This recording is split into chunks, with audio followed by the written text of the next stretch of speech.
L'objectif premier de la prière, c'est que je veux combattre le mal en moi. Le mal en moi, détruire le mal, surtout l'esprit de raisonnement, le détruire en moi, pour que je puisse être dans la logique. Si je m'aime, puisque c'est moi-même d'abord, l'auto-amitié. Si tu aimes ton corps là, si tu l'aimes réellement, je ne pense pas que tu vas prendre une bouteille de whisky et boire jusqu'à finir, tout en sachant que quand tu finis la bouteille de whisky là, tu pourras tomber dans un ravin. Ça peut t'amener la mort. Est-ce que tu aimes? Est-ce que tu t'aimes ça? Si tu prends bouteille de whisky, tu finis. Tu prends plusieurs bouteilles de la bière, tu bois. Si Dieu dit que ne vous enivrez pas là, c'est pour le bien de qui? C'est pour le bien de Dieu? Ce n'est pas pour le bien de Dieu. C'est pour ton propre bien. Pour que le mal ne t'atteigne pas. Il faut prier pour que le mal ne te ronge pas de l'intérieur. Pardonne-nous nos péchés, comme nous pardonnons à ceux qui nous ont offensés. Pardon, ce n'est même pas le péché, c'est iniquité. Pardonne nos iniquités, comme nous pardonnons à ceux qui nous ont offensés. C'est la meilleure prière qui n'est que la réplique de Genèse 4, verset 26 là.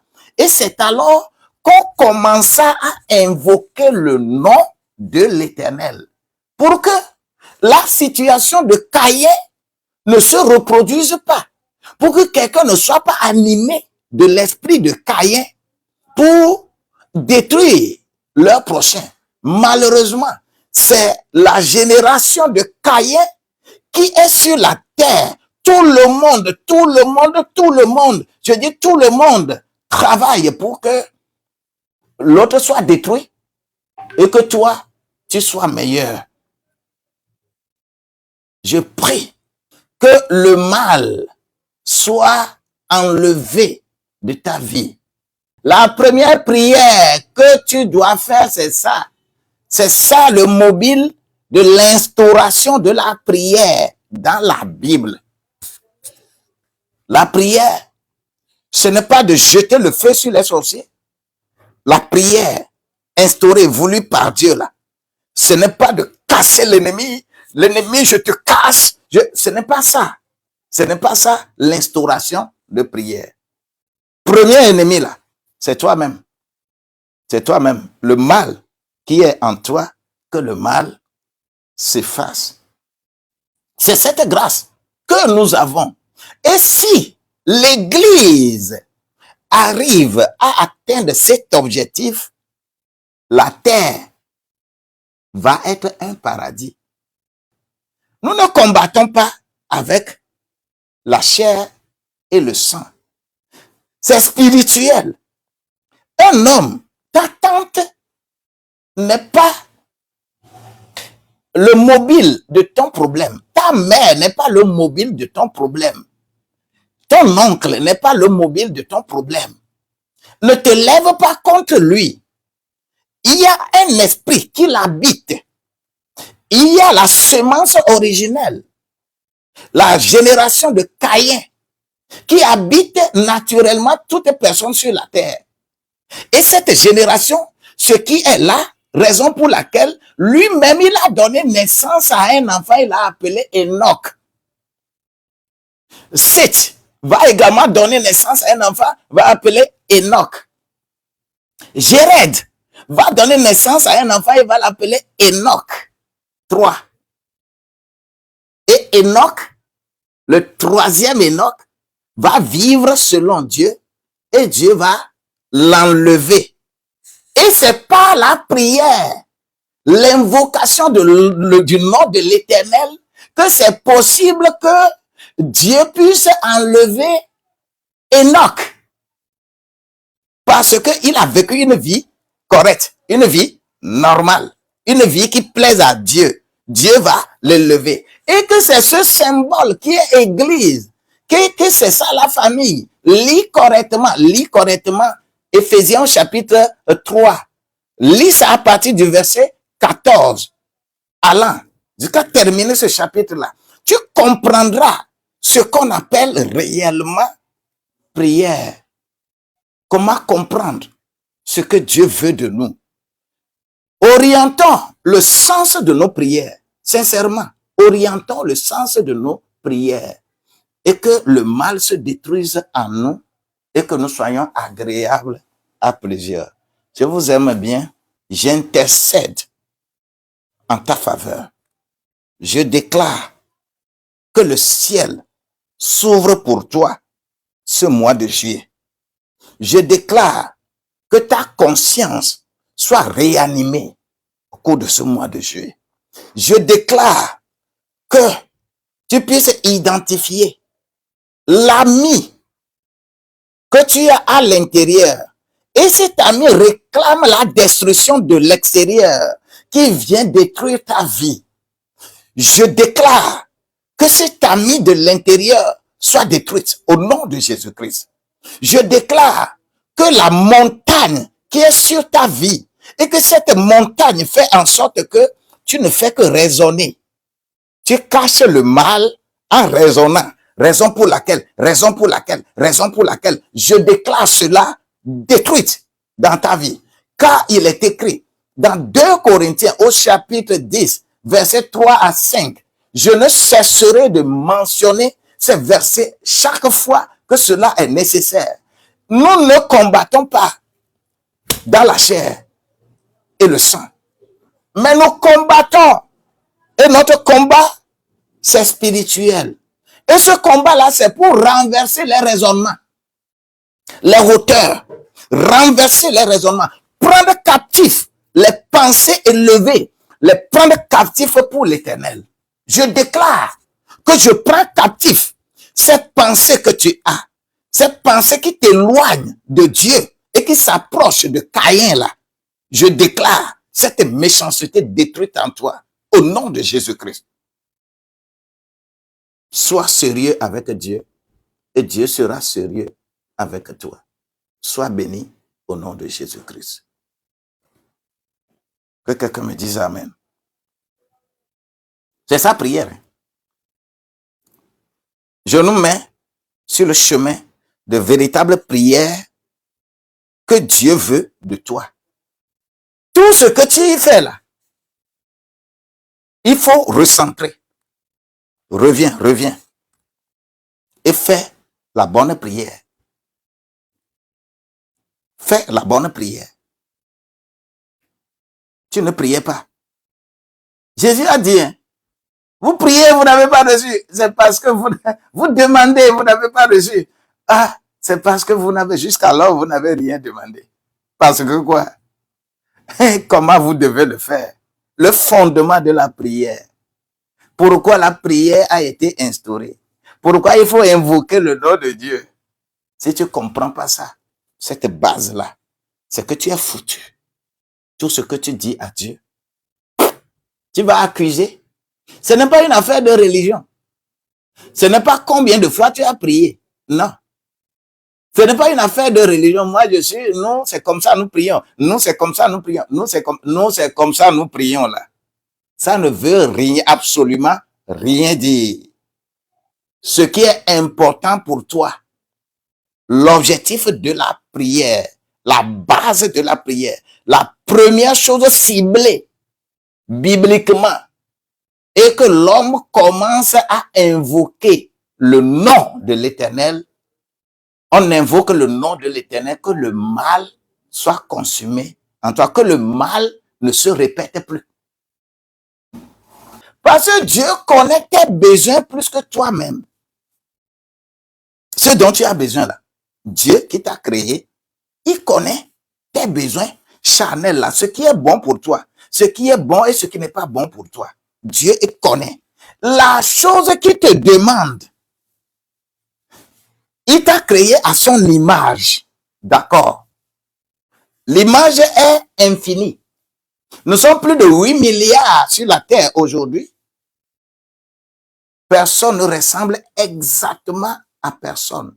Ça, c'est l'immensité de Dieu, l'image de Dieu qui est infinie. Mais la ressemblance à Dieu, là, c'est un. C'est une seule chose. C'est le comportement de Dieu. Et que tu sois noir, blanc, rouge, que tu sois dans telle culture, que tu sois telle religion, ce n'est pas ça le problème de Dieu. Dieu ne regarde pas ça. Dieu regarde ton cœur. Toi, ton cœur. Si tu as le cœur de Dieu, eh bien, tu ressembles à Dieu. On dit tel père, tel fils. Ce n'est pas pour rien que Dieu a qualifié David que l'être selon mon cœur. Parce que quand il fait le mal, rapidement il tourne. Il ne raisonne pas Dieu. Quand David fait quelque chose, et que la chose, il a commis mal. C'est lui qui a tué. C'est lui qui a pris femme d'autrui. C'est lui qui a fait tout ça là. Mais Dieu l'appelle l'être selon mon cœur. Alors que Dieu n'appelle pas l'homme selon l'être de son cœur. Dieu appelle l'homme l'être selon ma pensée. Dieu appelle la femme l'être selon mon cœur. Mais Dieu appelle David l'être selon son cœur, tout simplement parce que ce qui a été semé, l'esprit de raisonnement, le raisonnement là, c'est la qualité que Dieu a vue dans David. C'est cette qualité-là. C'est seule cette qualité-là. Il ne raisonne pas Dieu. Vous allez le voir dans sa vie. Même de son schéma, de son vivant, Chiméi, n'importe qui là, va venir insulter le roi David. Et le général Joab va dire que non, nous allons le prendre et le donner aux oiseaux. David a dit à son général que, oh, si c'est l'Éternel lui-même qui lui a dit de me dire ça, qu'est-ce que toi tu peux faire? Faut pas faire ça. Faut pas faire le mal.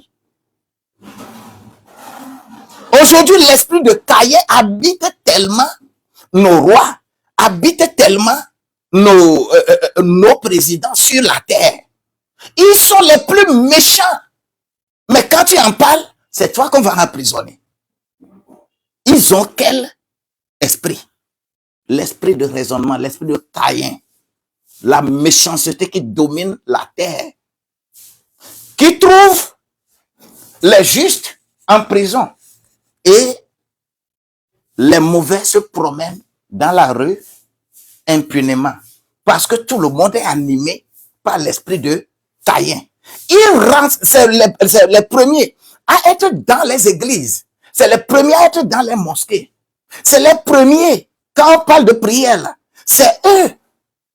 C'est eux. Ils sont là, ils sont à l'église, ils sont partout. Quand on veut faire don à l'église, là, c'est eux qui font les gros dons aux mosquées, les gros dons aux églises. Mais, ils sont animés de la semence de Caïn. C'est des fils de Caïn. C'est des fils de Caïn. Même si quelqu'un veut répliquer, si quelqu'un veut le faire quelque chose, la personne on les venge. Esprit de Caïn.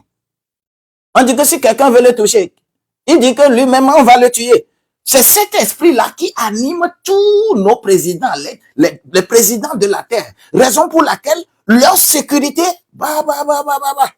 leur sécurité, tu ne peux pas mettre bouche là-bas. Ils sont sécurisés. Tout peut se passer sur la vie. C'est des Caïns. Ils sont bien sécurisés parce que personne ne peut les toucher. Ne peut les toucher. À eux qui devraient amener la paix dans le monde, étant véritable roi du pays, ils doivent être dotés d'un sacrificateur et d'un prophète. Parce qu'on dépose toujours sacrificateur et prophète auprès du roi Pas pour que le roi leur impose leur volonté, mais que le roi les écoute pour gouverner. Mais aujourd'hui, les pasteurs, les docteurs sont devenus les instruments même de la méchanceté auprès de ces rois-là. Parce que l'église même est minée par l'esprit de Caïn. Le mal est en eux, mais le mal ne veut pas partir. Et quand quelqu'un se met à parler réellement de Dieu, ce que c'est l'église, que ce que c'est l'adoration de Dieu, on va le cibler. On va dire que lui, il est mauvais, il est rebelle. On n'est pas rebelle. C'est ça la vie de Dieu. Cette méchanceté-là, cette méchanceté qui a gangréné la terre. Gangréné la terre. Un président peut utiliser la moitié du budget pour sa propre sécurité. Sa seule sécurité. Et tout le peuple va souffrir. Vous pensez que c'est quel esprit ça? Vous pensez que c'est quel esprit?